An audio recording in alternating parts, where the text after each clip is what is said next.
When you watch All in the Family, it's hard not to see the magic.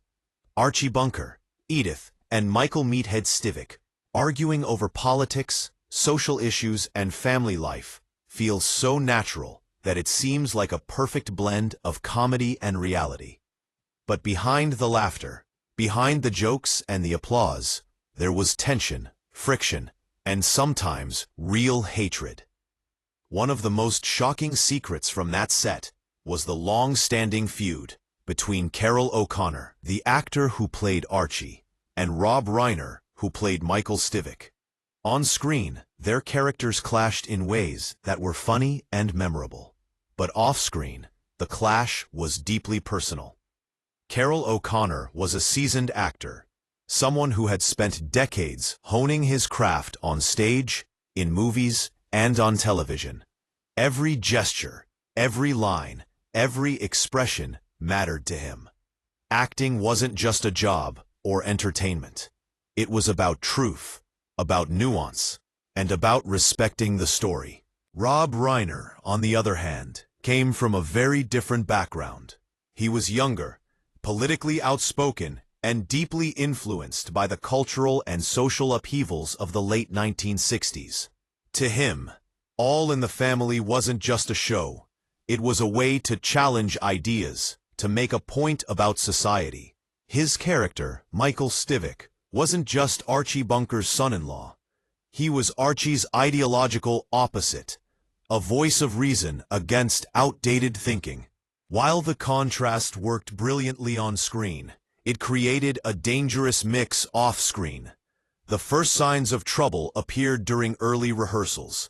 O'Connor noticed that Reiner often didn't wait for direction.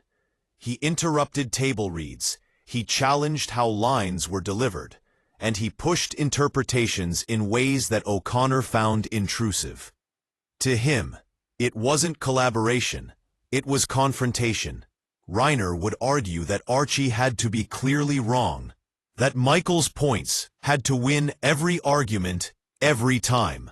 O'Connor believed in layering Archie's character, in showing him as human, flawed and recognizable, rather than simply defeated. Rehearsals stalled multiple times because Reiner refused to follow the flow of the script, while O'Connor stopped mid-scene more than once to assert control.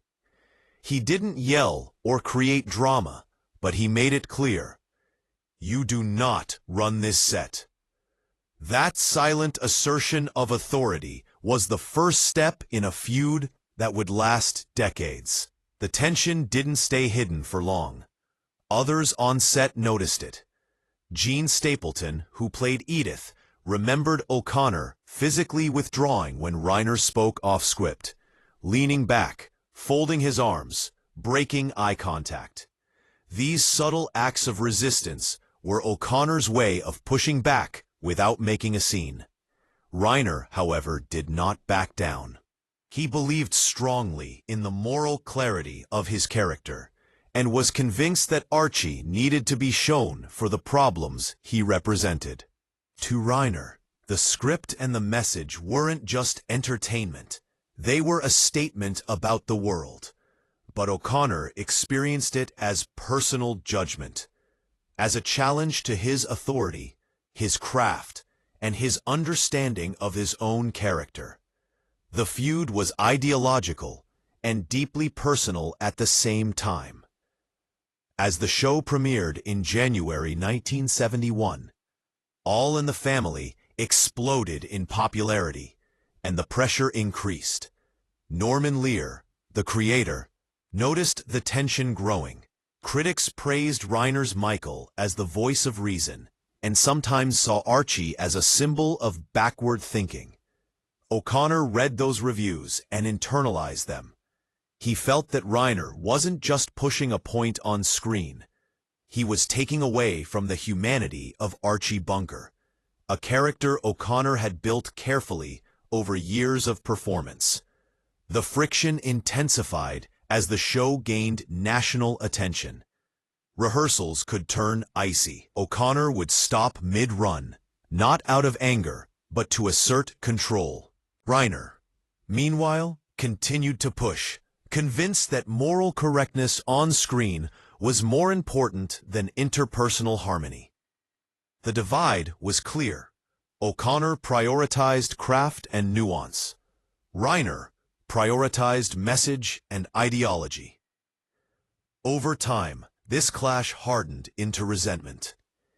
Interviews later in life revealed just how deep the feeling went. O'Connor described Reiner bluntly. He acted like a judge, not a fellow performer. And he always seemed to think he was smarter than everyone else. This wasn't just a passing frustration. It was a deep, long-lasting personal dislike that would follow them both throughout their careers. Even as All in the Family became the most-watched sitcom in America, with millions laughing at the arguments between Archie and Michael, the actors themselves were living those arguments in real life. Each scene carried weight, because each encounter carried real tension. Behind the cameras, the feud shaped the energy, the rehearsal dynamics, and sometimes the production schedule itself. What audiences saw as comedic conflict was often reality magnified. The very success of the show relied on the chemistry and tension between O'Connor and Reiner. But that chemistry was dangerous. While Reiner thought he was pushing the social message, O'Connor felt that his craft was being weaponized. And every review praising Reiner's Michael felt like a personal attack. Over the first 7 years of the show, this tension didn't fade. It grew, forming a silent, invisible wall between the two men that only those closest on set could sense. The conflict wasn't about ego alone, nor purely about ideology. It was about respect, authority, and the interpretation of a shared creative space.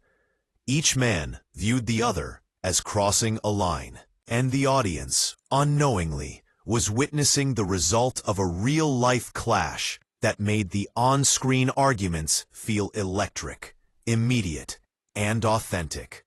The years passed, and All in the Family continued to dominate television ratings.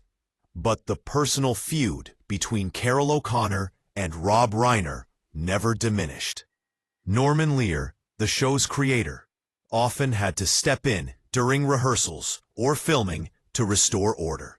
On paper, the two were colleagues working toward a shared goal. But in reality, their interactions were often tense, silent, and charged. O'Connor developed ways of resisting without confrontation. He would freeze Reiner out, ignore off-script remarks, and use body language to express disapproval. Reiner, meanwhile, continued to challenge scenes where he believed Archie's bigotry was not sufficiently exposed or corrected.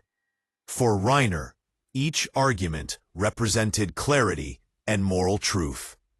For O'Connor, each push felt like a personal attack on his craft and professionalism. This clash was further intensified by the public reception of the show. Critics praised Reiner as the voice of reason and saw Michael as the progressive hero.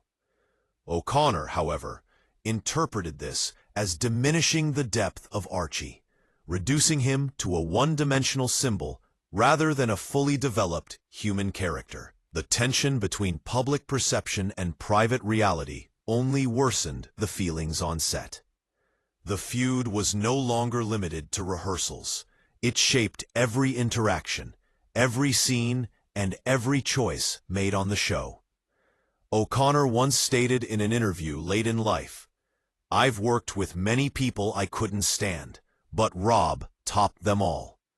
Those words weren't casual. They represented decades of resentment, frustration, and the sense that Reiner had disrespected both him and the craft of acting.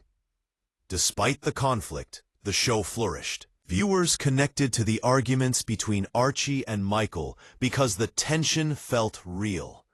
The audience laughed not only at jokes, but at authentic human conflict, at clashes that had weight and consequences. While the actors themselves may have experienced the fights as personal, the show's success depended on that energy. Every debate, every pause, every glance carried the mark of a lived struggle. After All in the Family ended in 1979, many assumed that the hostility would fade once the actors were no longer working together. It didn't. O'Connor moved forward, taking on new roles and reinventing himself as an actor in dramatic television. Most notably with In the Heat of the Night in 1988. Reiner, meanwhile, transitioned into a successful career as a director, earning recognition for films like This Is Spinal Tap and Stand By Me. Their professional paths diverged completely, yet the resentment remained frozen in time. O'Connor continued to view Reiner with a hardened tone whenever his name surfaced, refusing to soften or reinterpret the past. Reiner, in contrast, chose silence. He never publicly confronted O'Connor's statements or attempted to reconcile. Those who knew him described his approach as deliberate. He had moved on professionally and emotionally, allowing history to stand as it was. This silence, however, only emphasized the unresolved nature of their feud. Even decades later, the story of their clashes continued to fascinate. Critics, colleagues, and fans were intrigued by the contrast between on-screen collaboration and off-screen conflict. The feud highlighted the complexity of creative collaboration, showing that even highly successful projects can hide deep personal discord. In interviews, former colleagues often remarked on O'Connor's discipline, intelligence, and commitment to his craft. They noticed that his dedication sometimes brought him into conflict with younger actors like Reiner, who prioritized ideological expression over subtle artistry. Despite the personal animosity, the show's legacy remained untarnished. All in the Family became legendary, not in spite of the tension, but because of it. The arguments felt real, because they were real, lived, and sometimes painful. For viewers, this added a layer of authenticity that few shows could match. Yet the feud's resolution, or lack thereof, also revealed a harsh truth about human relationships in high-pressure creative environments. Some conflicts do not fade with time. Some resentments endure, solidifying into permanent silence. O'Connor and Reiner never publicly reconciled. When O'Connor died in 2001, Reiner offered professional respect, but no personal reflection or gesture of reconciliation. O'Connor's words about him stood untouched, final, and unresolved. The story raises questions that linger long after the cameras stop rolling. Was O'Connor defending artistic integrity, or did pride magnify a professional clash into a lifelong feud? Was Reiner's silence dignity, avoidance, or simple indifference? These questions remain open, and they highlight the complex intersection of talent, ego, ideology, and respect in collaborative art.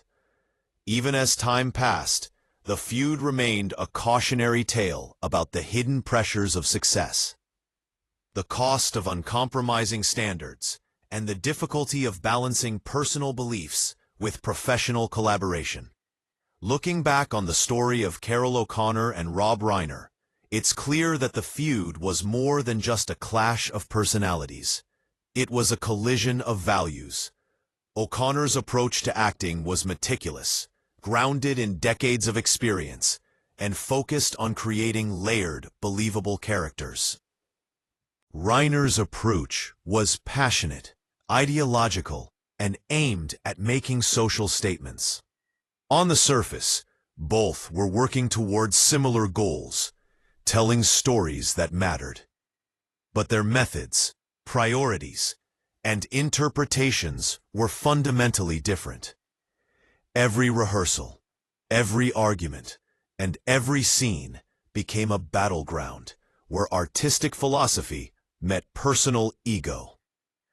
O'Connor's methods often required silence, patience, and subtle assertion, while Reiner's methods demanded active engagement, debate, and moral clarity.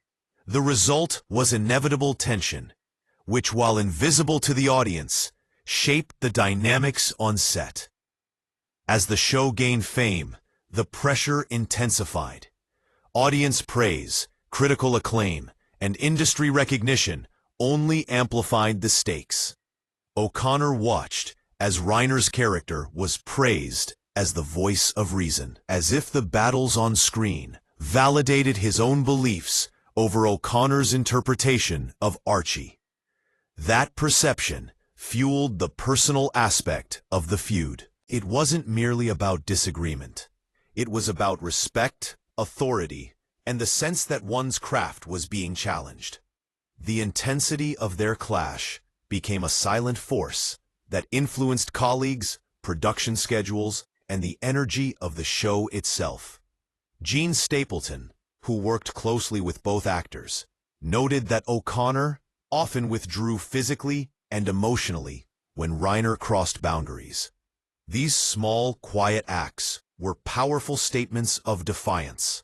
Reiner, meanwhile, never relented, convinced of the correctness of his approach. As the years went on, the feud became permanent. After the show ended, distance did not heal the wound.